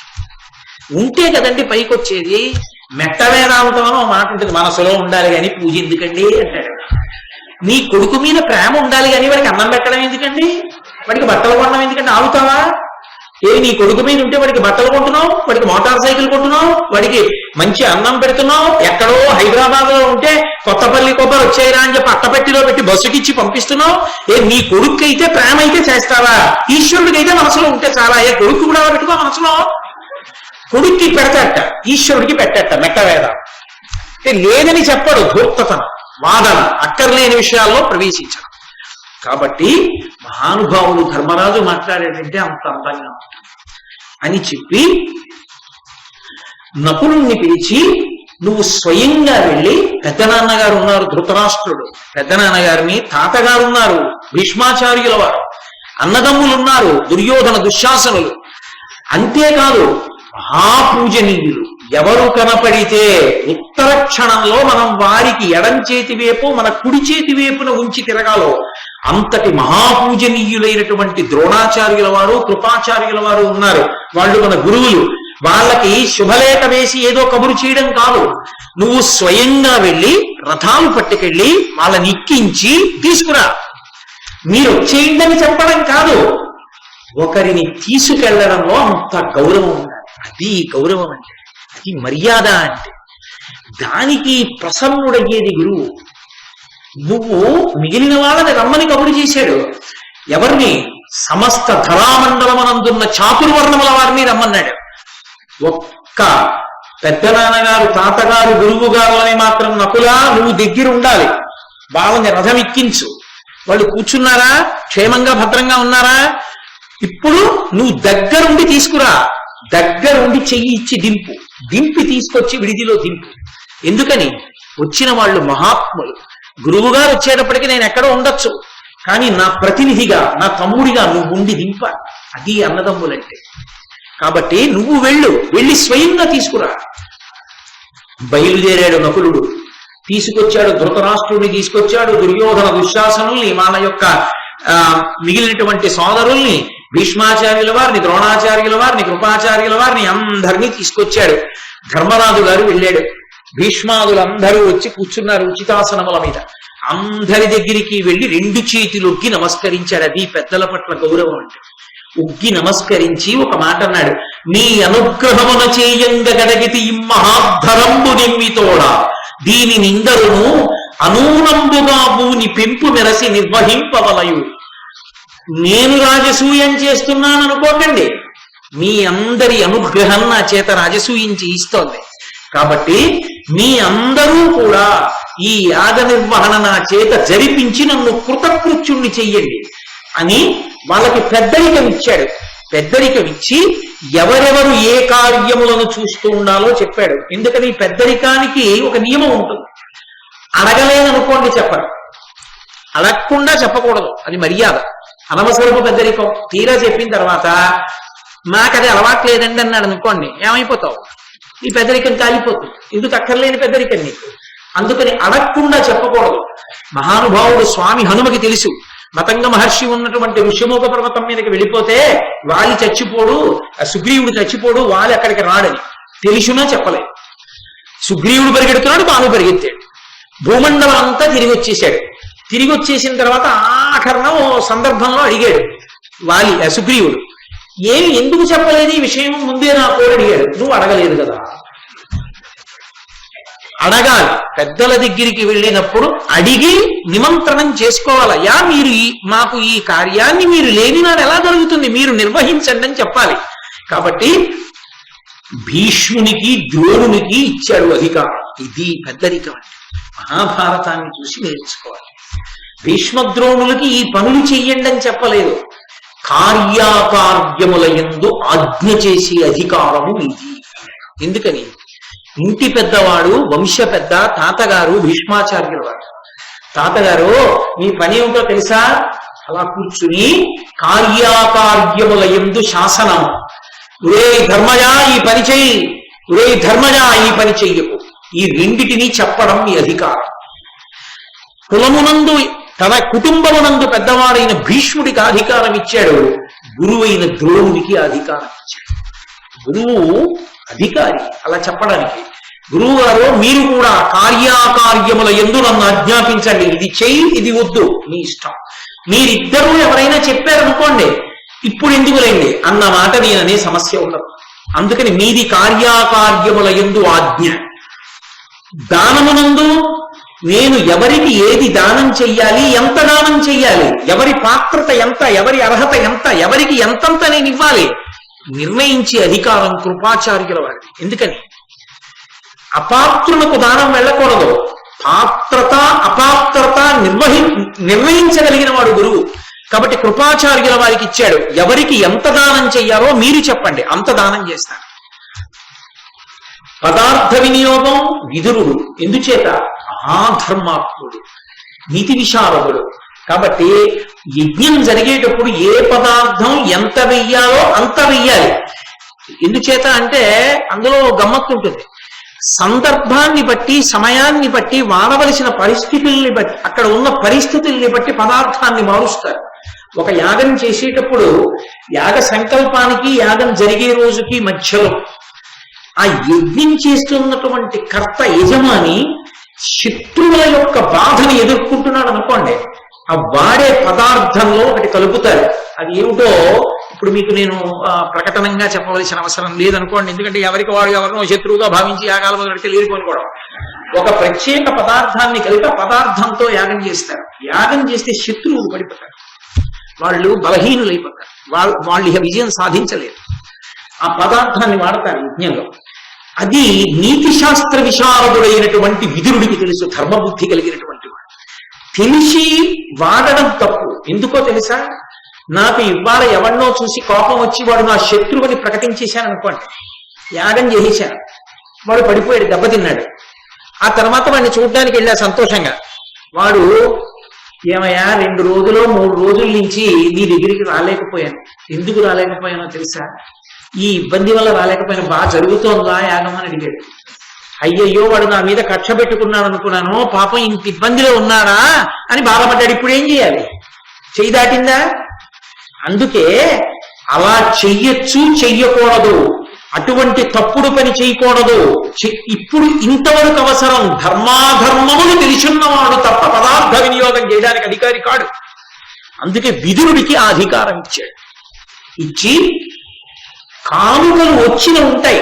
వచ్చినటువంటి వాళ్ళు సమస్త భూమండలం నుంచి రాజులు వస్తారు. ఇది ధర్మరాజు గారి రాజకీయ వ్యూహ రచన నిపుణత.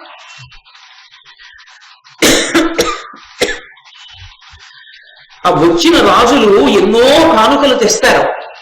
అవి ఏం సామాన్యమైన కానుకలు కావు. వజ్రవైఢూర్యాలు, రత్నాలు రాసులుగా తెస్తారు. ఇవి పుచ్చుకోవడానికి ఒక అధికారి ఉండాలి. నిమిషానికి ఒకరు పుచ్చుకున్నారనుకోండి, పక్క నుంచి జారిపోతాయి. అందుకని ఎవరో ఒకరు ఉండాలి. ఉండి వాడి ఇవన్నీ పుచ్చుకుని ఎవరెవరు ఏం తెచ్చారో తెలుసుకుని జాగ్రత్తగా కోశాగారానికి చేర్చగలిగిన వాడై ఉండాలి. గొప్ప వ్యూహరచనా నిపుణుడు ధర్మరాజు గారు. ఏ తెలివి తక్కువ వాడేం కాదు. అందుకే తిక్కన గారు మెత్తని పులి అన్నాడు ధర్మరాజు గారు. మహా తెలివైన వాడు రాజకీయంలో. అందుకే దుర్యోధనుడికి ఇచ్చాడు ఆ పదవి. ఎందుకని? ఎప్పుడూ ఏదో ఒకటి ఏడుస్తుంటాడు. ఏడవడానికి బాగా అవకాశం. అందరూ పట్టుకొచ్చి ఇస్తుంటే కోశాగారం నిండిపోతోంది అనుకోండి, ఏమి ధర్మరాజు గారు, ఏమి యాగం, సార్వభౌముడని వంగి వంగి నమస్కరించి ఇస్తుంటే ఇది పుచ్చుకుని ఇస్తుంటాడు లోపల. దుర్యోధనుడి తప్పు ఎక్కడుందంటే, పొంగిపోయి ఇచ్చిన పదవి వెంటనే ఒప్పుకుని పెద్దవాళ్ళని కూర్చోబెట్టి తలో పదవి ఇచ్చాడు కదా అని తప్పకుండా పుచ్చుకుంటానన్నాడు. పుచ్చుకోవడం మొదలెట్టాక బాధ మొదలైంది. అయ్య బాబోయ్, ఈ పళ్ళాలు నిండా ఈ వజ్రాలు ఏమిటి, ఈ వైడూర్యాలు ఏమిటి, ఈ రత్నాలు ఏమిటి, ఈ రాసులు ఏమిటి, ఈ బంగారం ఏమిటి, ఈ ధనకనక వస్తువాహనాలు ఏమిటి, ఇన్నే తెల్లారగట్ట నుంచి రాత్రి వరకు పుచ్చుకోవడం, కోశాగారానికి పంపిస్తుండరు. ఇంత సంపదే ధర్మరాజుకి, ఇన్ని కానుకలే, ఇంతమంది శిరసు ఉంచి నమస్కరించడమే, ఇంత వైభవమా, నా బతుకు అందుకోవడమా అని కడుపు మండిపోయింది. మయసభలో ఈ రాజసూయాగంలో దుర్యోధనుడు ఈ పదవి నిర్వహించడమే కురుక్షేత్రానికి బీజం పడి కావలసినంత అన్నం పెట్టాడు. అసూయ పడ్డాడు. అందుకని కానుకలన్నీ దుర్యోధన నువ్వు పుచ్చుకోరా అన్నాడు. అలాగే అన్నయ్య అన్నాడు సంతోషంగా. ఏదో మంచి పదవి ఇచ్చారు కదా, చేసి ఇచ్చాడు. దుర్యోధనుడికి ఇచ్చాడు. దుశ్శాసనుడిని పిలిచాడు. నువ్వు భక్ష్య భోజ్యాది ఆహారం అందరికీ పెట్టించు. ఎందుకని? దుశ్శాసనుడి యొక్క శీలంలో ఒక పెద్ద బలహీనత. వాడికి యుక్తాయుక్త విచక్షణేమి ఉన్నది. వాడికి సర్వకాలముల యందు అన్నగారు అధికారి. అన్నయ్య ఏం చెప్తే చేసేస్తాడు. కనీసం అయ్యో అన్నయ్య చెప్తే మాత్రం ఇలా చెయ్యొచ్చా అన్న ఆలోచన వాడికి ఏముండదు. దుర్యోధనుడు ఏం చెప్తే చేస్తాడు. అందుకే తీసుకెళ్లి ధర్మరాజు గారు భక్ష్యభోజ్యములు భోజనాలు పెట్టే చోట పెట్టాడు. ఇద్దరికి సరిపోతుంది. ఎంతమంది తిన్నారో తెలుసా? ఎంత కడుపు నిండా తిన్నారో తెలుసా? ఎక్కడ వండించాడో, ఎన్ని పప్పులు, ఎన్ని పాయసాలు, ఎన్ని కూరలు, ఎన్ని పచ్చళ్ళు, ఎన్ని పులుసులు. అని వీడు చెప్పుకేడవా, ఇన్ని కానుకలు వచ్చాయి ఎంత డబ్బు వచ్చింది అని వాడు ఏడవా. ఇంటికి వెళ్ళాక ఇద్దరూ కూర్చుని ఏడవడానికి, ఇద్దరూ మాట్లాడుకోవడానికి శ్రోత వక్త అక్కర్లేదు. వక్త శ్రోత ఇద్దరు అవుతారు. కాసేపు వాడు వాడికి అలసటొస్తే వీడు, ఇద్దరు చెప్పుకు విని ఏడవడానికి సరిపోతుంది. దుర్యోధన దుశ్శాసనలకి ఈ 2 పదవులు కట్టబెట్టాడు. చక్కగా యాగశాల ప్రవేశం చేస్తున్నాడు. అసలు ఆ యాగశాల ప్రవేశం అంటే అది అంత అందంగా ఉంటుంది. ఈసారి మనం అయ్యప్ప స్వామి దేవాలయంలో యాగం చేసినప్పుడు ధర్మరాజు గారంత గొప్పగా కాకపోయినా నన్నయ్య గారు మనకి నేర్పినటువంటి నీతి పాటించి యాగశాల ప్రవేశం చేద్దాం. ఆ యాగశాల ప్రవేశం చెప్తూ అంటాడు, ప్రాజ్ఞుడు విశేష ధర్మ విధిజ్ఞుడు ధర్మజుడు యజ్ఞదీక్షితుడయి విప్రజ్ఞాతి పరివృతుండయి యజ్ఞాయతనమున కరిగే అధిక విభూతి. చక్కగా యజ్ఞ దీక్షా స్వీకారం చేశాడు. దీక్ష అన్న మాట యథార్థమునకు అన్వయం దేనికో తెలుసా? ఇక దేనికి లేదు. నేను దీక్ష తీసుకున్నాను అన్న మాట దేనికి వస్తుందంటే ఒక్క యజ్ఞం చేస్తేనే దీక్ష. యజ్ఞం చేసేటప్పుడు యజ్ఞం చేసేవాడే దీక్ష పట్టాలని లేదు. యజమానిగా ఒకడు యజ్ఞం చేస్తుంటే యజమాని తమ్ముళ్ళందరూ కూడా వస్తారు, అన్నలు, వాళ్ళు కూడా దీక్షితులు అవుతారు. ఆ యజ్ఞమునందు పాల్గొంటున్న వాళ్ళందరూ దీక్ష తీసుకుంటారు. అవి ఈశ్వరానుగ్రహానికి హేతు. వాళ్ళందరూ దీక్షా స్వీకారం చేసి ఈ దీక్షితులైన వాళ్ళందరూ కూడా యాగశాల ప్రవేశం చేస్తారు. ఆ యాగశాలకి నడిచి వెళ్ళేటప్పుడు వేద నినాదము ఆశీర్వాద నినాదము అనేక వాదిత్ర మహానాదంబు చెలగా అవ్యనినాదంబు జనంబులకు వినపడకుండన్ అన్య నినాదంబు జనంబులకు వినపడకుండన్. ఆ యాగశాల ప్రవేశం చేస్తుంటే ఆ ఋత్విక్కులందరూ గట్టిగా వేదం చదువుతుంటే ఒక పక్క వేదమంత్రాల యొక్క ఘోష, ఒక పక్క ఆశీర్వాద నినాదము. చక్కగా కొంతమంది బ్రాహ్మణులు పెద్దలు అందరూ కలిసి ఆశీర్వచనం చేస్తుంటే అనేక వాదిత్ర మహానాదంబు చెలగా అనేకమైనటువంటి మంగళవాయిద్యములు మోగుతుంటే మంగళవాద్యముల యొక్క ఘోష పైకి వినపడుతుంటే అన్యనినాదంబు జనంబులకు వినపడకుండా ఎవరో ఏదో పిచ్చి మాటలు మొదలెట్టారనుకోండి, అప్పుడు ఆ మాట వినపడదు, కాసేపు వినపడదు కాబట్టి ఆపేస్తాడు. ఆగిపోయేటట్టుగా అన్యమైన ప్రసంగాలు అంత గట్టిగా వేదమంత్రాలు చదువుతూ అంత గొప్పగా ఆశీర్వచనం చేస్తూ అంత గట్టిగా మంగళవాద్యం చేస్తూ యాగం చేసేటటువంటి వాళ్ళందరూ దీక్షితులై ఆ సంభారములను చేత పట్టుకుని పరమ పవిత్రంగా భగవన్నామం చెప్తూ తన వారి అందరితో కలిసి జ్ఞాతులతో కలిసి అంటే దుర్యోధనాదులతో కలిసి అందరూ కలిసి యాగశాల ప్రవేశం చేశారు. ఎందుకని? యాగశాల అన్న మాటకి గొప్పతనం ఎక్కడొచ్చిందంటే దేవతలు వచ్చి కూర్చుంటారు అక్కడ. అది దేవతలు కూర్చునే భూమి. ఎందుకని? నన్ను, నా తమ్ముణ్ణి, నా భార్యని, నా బిడ్డల్ని మీరు మీ ఇంటికి భోజనానికి పిలిచారనుకోండి, నేను తిన్నగా వచ్చి భోజనం చేస్తానా? వచ్చి ఒక్క నిమిషం కూర్చుంటానా? కాళ్ళు కడుక్కోండి అంటారా? కూర్చుంటానా? ఒక్క గడియ కూర్చున్న తర్వాత కదా అయ్యా వర్ధన చేసేసాను రండి అంటారు, అప్పుడు కదా పెడతాను. హవిస్సు ఇచ్చేటప్పుడు ఆ హవిస్సు పుచ్చుకోవడానికి ముందు కూర్చుంటారు కదా దేవతలందరూ. దేవతలు కూర్చున్న భూమి సుసంపన్నమైన భూమి.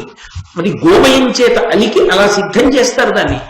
యజ్ఞదీక్షితుడై దురద వేస్తే గోక్కోవడం కూడా ఇక గోళ్లతో గోక్కోకూడదు, దుప్పి కొమ్ము జేబులో పెట్టుకోవాలి, పంచెలో పెట్టుకుని ఆ దుప్పి కొమ్ము తీసి గోక్కుంటారు.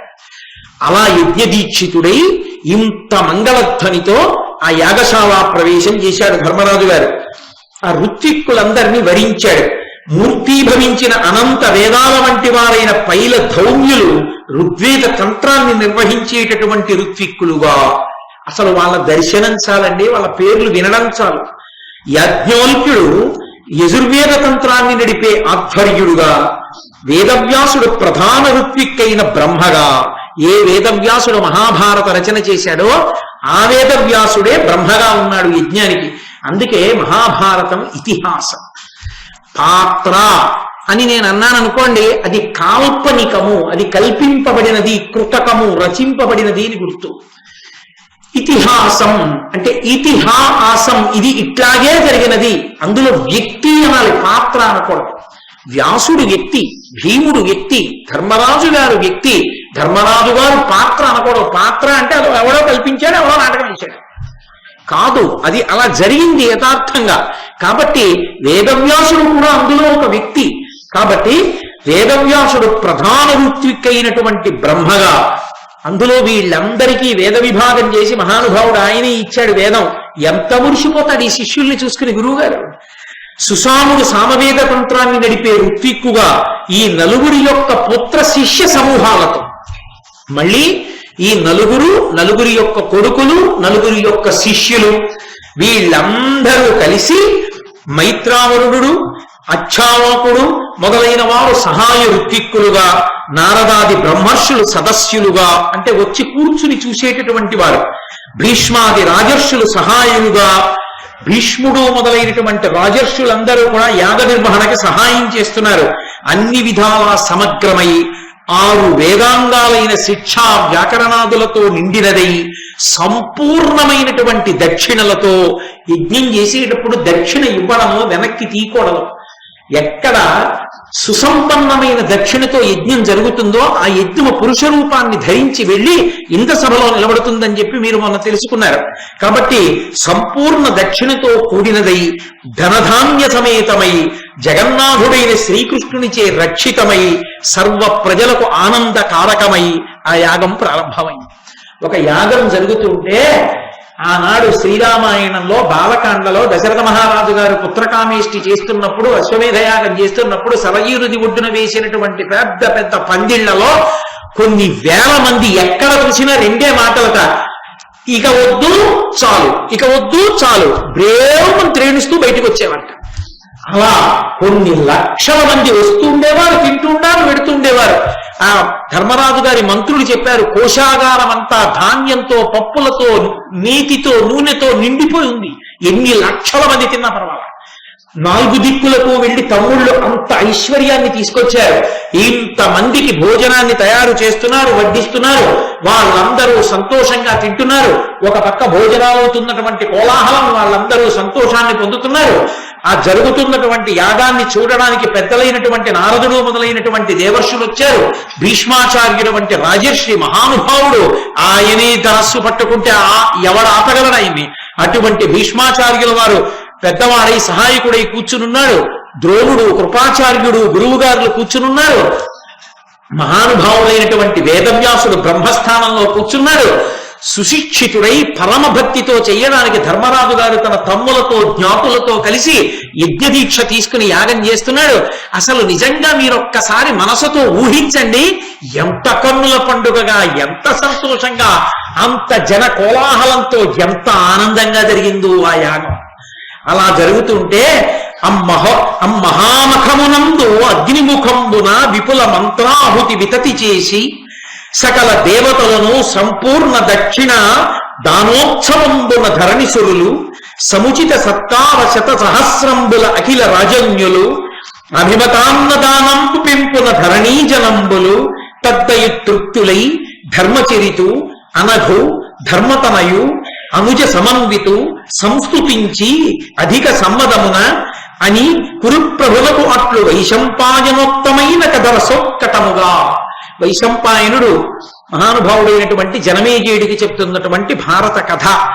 ఆ జరుగుతున్నటువంటి యాగంలో ఆ మహామఖమునందు అగ్నిముఖంబున విపుల మంత్రాహుతి వితతి చేసి ఆ హోమగుండంలో అగ్ని పొగ లేకుండా ప్రజ్వరిల్లుతుంటే వేదవ్యాసుడు వంటి మహర్షులు, ఆ పైలుడు మొదలైనటువంటి వేదవేత్తలు వీళ్ళందరూ కూర్చుని సుస్వరంతో వేదమంత్రాలు చెప్తూ స్వాహాకారంతో పిలుస్తుంటే ఒక్కొక్క దేవత వచ్చి చెయ్యి చాపుతుంటే అగ్నిలోకి హవిస్సు, నెయ్యి, సమిధ వేస్తుంటే వాటిని పుచ్చుకుని దేవతలందరూ సంతోషంగా వెళ్ళిపోతున్నారు.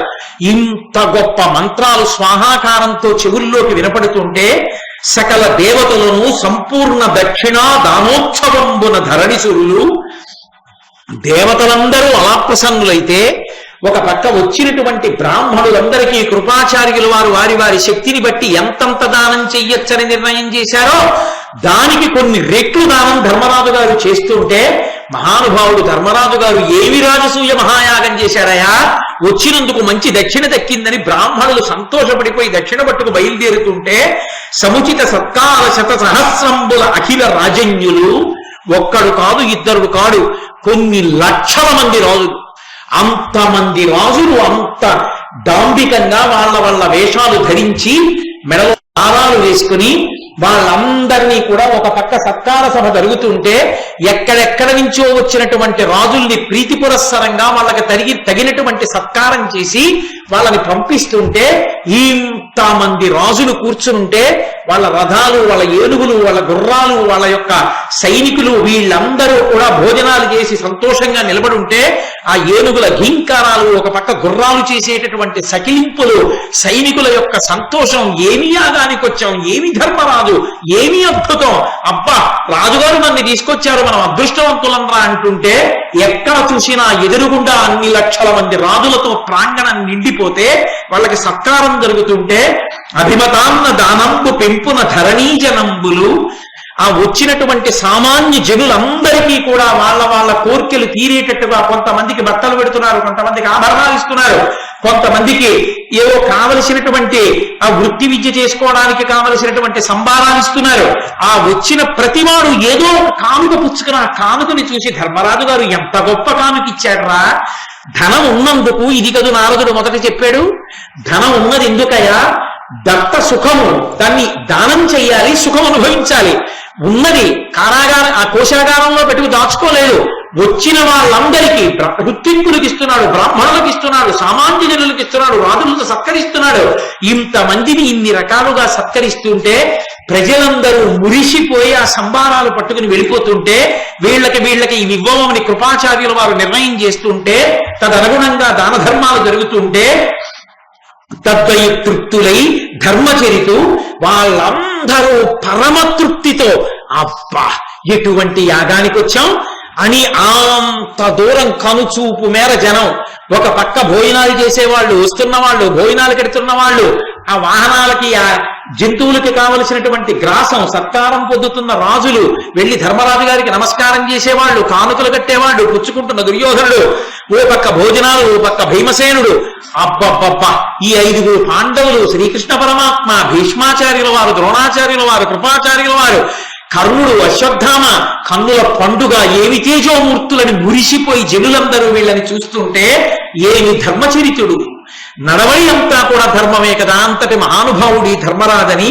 ధర్మతనయుడు, సాక్షాత్ యమధర్మరాజు గారి కొడుకు, అనుజ సమన్వితుడు. ఇది అన్నదమ్ములంటే ఒక చేతి 5 వేళ్లలా 4 తమ్ముళ్ళు 4 దిక్కుల గెలిచొచ్చి మా అన్నగారిది రాజ్యం అని అన్నగారి పాదాల మీద పెడితే సార్వభౌముడై యాగం చేస్తుంటే మా అన్నగారిని చేతులు కట్టుకుని ధర్మనందనుడి వెనక 4 తమ్ముళ్ళు ఇంత శక్తివంతులై కూడా ఒక్క మాట తేడా లేకుండా నిలబడి ఉంటే చూసినటువంటి జనులు సంస్తుతించి రధిక సమ్మతమున వాళ్ళందరూ పొంగిపోయి ఓహో పాండవుల యొక్క వైభవాన్ని చెప్పుకుంటుంటే భర్తతో కలిసి సతీ సహగమనం చెయ్యకుండా బ్రతికి కొడుకుల్ని పెంచి పెద్ద చేసినందుకు ప్రయోజకులైనటువంటి 5 కొడుకుల యొక్క వైభవాన్ని చూసుకుని కుంతీదేవి మురిసిపోయి కళ్ళొత్తుకుని మీరు యమలోకంలో యమసభలో ఉన్నారని ఇంద్రసభకి పంపడానికి మీ కొడుకులు చూడండి ఎటువంటి యాగం చేస్తున్నారోనని పాండురాజు గారిని తెలుసుకుని కుంతీదేవి తల్లి అయి అటువంటి సమర్థులైన కొడుకుల్ని కన్నందుకు మురిసిపోతుంటే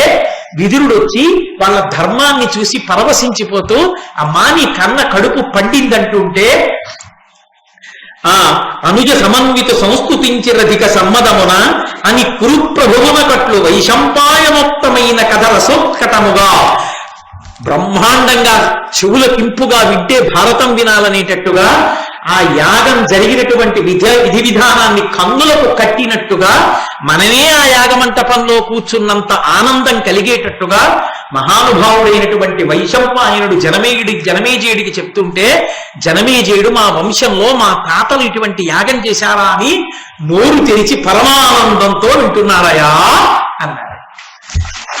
ఇవాళ ఇక్కడ వరకు మాత్రమే చెప్తాను.